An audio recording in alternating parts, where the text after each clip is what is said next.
Pisces, hi! Welcome to Mr. Queen PH at itinan natin ang energies ng inyong kaperahan. Money, career, finances ngayong July 2025. If you're interested in private readings, meron tayong link sa description at sa pinned comment, paki-check nyo lang information kung paano mag-book for a private reading. And please subscribe to our channel to show your support, like, share this video, at comment na rin kayo kung kayo ay naka-resonate. Okay, let's see Pisces. Money, career, finances, July 2025. Uy, detox. Pisces, kailangan nyo daw mag-release ng nega energies.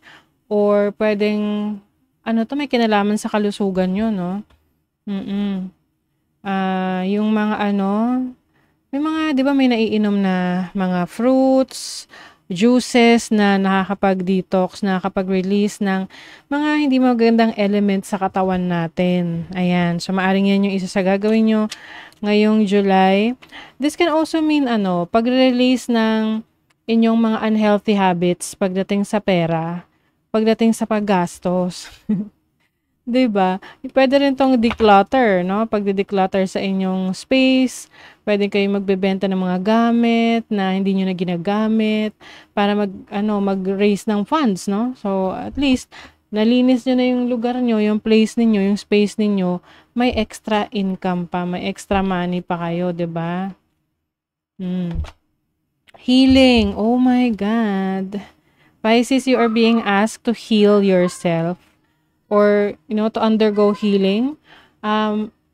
Maaring to kasi, syempre, sabi nga, health is wealth. Hindi porket, hindi porket pagtatrabaho, kailangan ng ano ba yun? Hindi ko masabi. Hindi porket, okay yung pakiramdam mo ngayon, abusuhin mo na yung sarili mo. 'Di ba? So, kailangan pa rin na meron kang time para sa sarili mo na magpahinga. Kasi mahirap magkasakit. Yun yung pinaka-point doon, mahirap magkasakit. Dahil hindi tayo makakapagtrabaho, hindi tayo magiging productive pag nagkasakit tayo. So, maganda na ngayon na maayos ang kalagayan mo, i-prioritize mo na yung health mo. Some of you, merong travel opportunities. Pwedeng kayo ipupunta sa isang lugar para ma-interview or meron kayong asikasuhing negosyo, may kakausapin kayong tao. Yung iba naman pwedeng abroad ha. Baka kayo ay mag-abroad.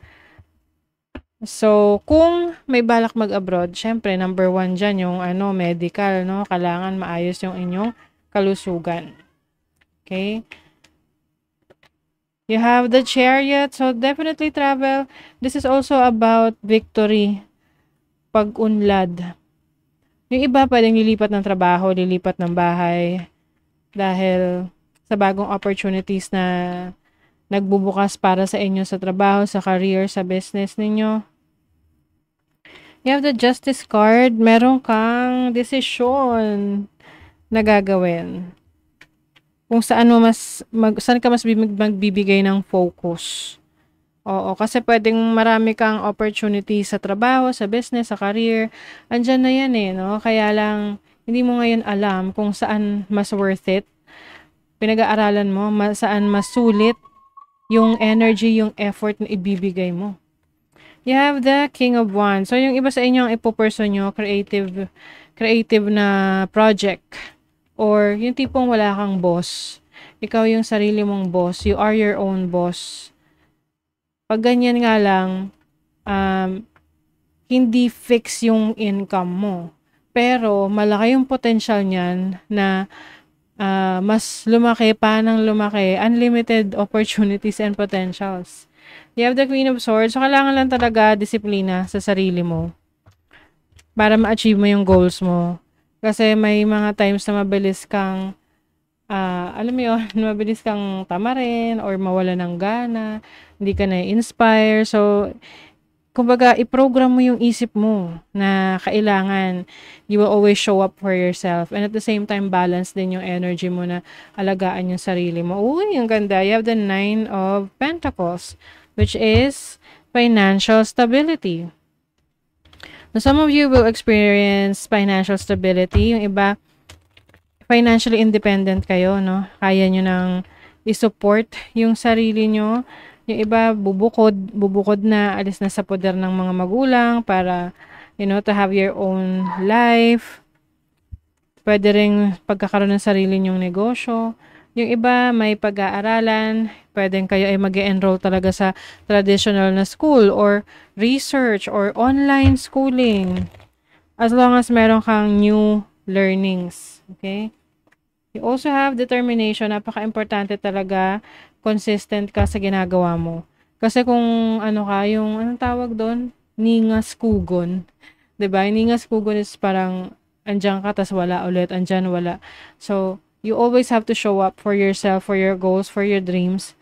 Para pagdating ng panahon na harvest time na, ayan, makikita mo yung resulta ng pinaghirapan mo. Ayan, volunteer, this is sharing is caring. So, maaring meron kang event na pupuntahan, na kung saan sasali ka para tumulong sa iba, yung mga charitable projects for a cause, kumbaga. Let's see what else. Uy, napakamatulungin nyo, Pisces, no? So, yung iba sa inyo, ang career ninyo related sa pagtulong rin sa iba. Pwedeng you are working sa isang non-governmental organization or pwedeng yan yung isa sa mission mo, no? Na aside from your work, your job, your business, you're also giving back to the community. Tumutulong ka sa iba. Sa iba't ibang pamamaraan, pwedeng resources mo, pera mo, or yung iyong abilities, yung talents. You are learning all aspects of spiritual connection and reaching new heights. Oh, this is awakening, spiritual awakening.